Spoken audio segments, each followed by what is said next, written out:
Okay sir ನಮಸ್ಕಾರ. ನಮಸ್ತೆ. S, actually ಇತ್ತೀಚೆಗೆ ಬರೋ ಎಲ್ಲಾ ಸಿನಿಮಾದಲ್ಲೂ ನಿಮ್ಮನ್ನೇ ವಿಲನ್ ಆಗಿ ನೋಡೋದಕ್ಕೆ ನಮ್ಮ ಕನ್ನಡಿಗರೆಲ್ಲ ಆಸೆ ಪಡ್ತಾ ಇದ್ದಾರೆ. ಸೊ ಬ್ರ್ಯಾಟ್ ಸಿನಿಮಾದಲ್ಲಿ ಅವರೇ ಬ್ರ್ಯಾಟ್ ಅಂತ ಇಟ್ಕೊಂಡಿದ್ದಾರೆ. ನೀವೇನ್ ಮಾಡ್ತಾ ಇದ್ದೀರಾ ಅದರಲ್ಲಿ? ನಾವು ಇದನ್ನ ಟಕ್ಕರ್ ಕೊಡೋದು ಅವ್ರಿಗೆ.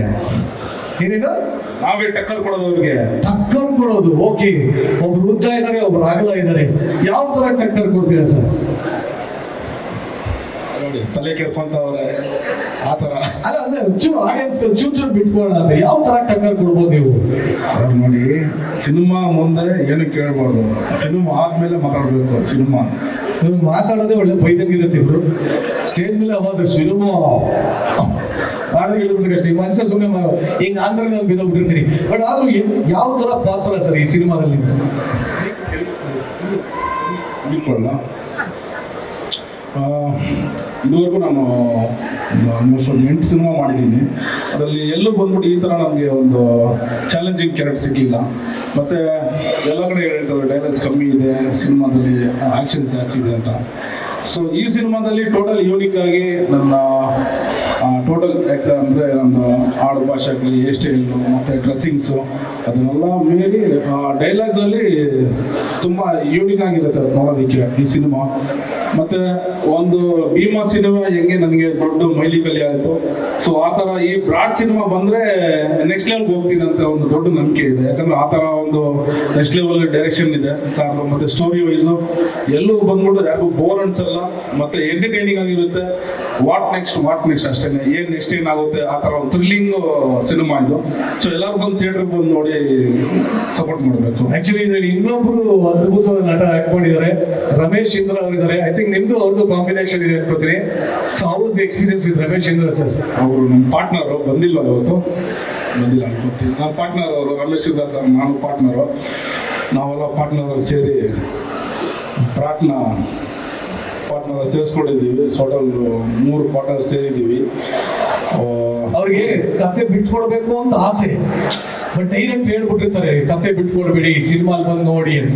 ಆದ್ರೆ ಒಂಚೂರು ಹೇಳಿ ಸರ್, ಪರವಾಗಿಲ್ಲ, ಏನಾಗಲ್ಲ. ಯಾಕೆ ಜನ ಇದನ್ನ ಥಿಯೇಟ್ರಿಗೆ ಬಂದು ನೋಡಬೇಕು?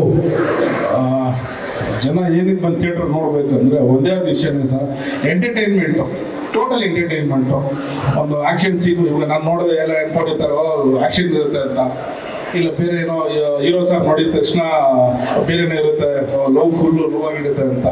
ಸೊ ಆ ಥರ ಇಲ್ಲ. ಇದು ಬಂದು ನೋಡಿದ್ರೆ ದೊಡ್ಡ ಏನಂದ್ರೆ ಇವಾಗ ಎಲ್ಲ ಸಿನಿಮಾ ಎಕ್ಸ್ಪೆಕ್ಟೇಷನ್ ಹೋಗಿ ಬೇಜಾರಾಗಿ ಹೊರಡೆ ಬರ್ತಾರೆ. ಈಗಿನ ಸಿನಿಮಾ ನಡೀತದೆ ಆ ಥರ. ಸೊ ಈ ಸಿನಿಮಾಗೆ ಬಂದರೆ 101% ನಾನು ಬರ್ಕೊಡ್ತೀನಿ. ನಿನ್ನ ಎಕ್ಸ್ಪೆಕ್ಟೇಷನ್ ಫುಲ್ಫಿಲ್ ಮಾಡಿ ಒಂದು ದೊಡ್ಡ ತೃಪ್ತಿಯಿಂದ ಹೊರಡೆ ಬರ್ತೀರ ಥಿಯೇಟ್ರಿಂದ. ಖಂಡಿತವಾಗ್ಲೂ ತೃಪ್ತಿಯಿಂದ ಆಚೆ ಬರ್ತಾರೆ. ಬಟ್ ಇಲ್ಲಿನವ್ರು ತೃಪ್ತಿ ಆಗ್ಬೇಕು ಅಂದ್ರೆ ನಾನು ಒಂದು ವಿಷಯ ಕೇಳ್ಪಟ್ಟೆ, ಡ್ರ್ಯಾಗನ್ ಮಂಜು ಅವರು ಸಿಕ್ಕಾಪಟ್ಟೆ ಅದ್ಭುತವಾದ ಡ್ಯಾನ್ಸರ್ ಅಂತ.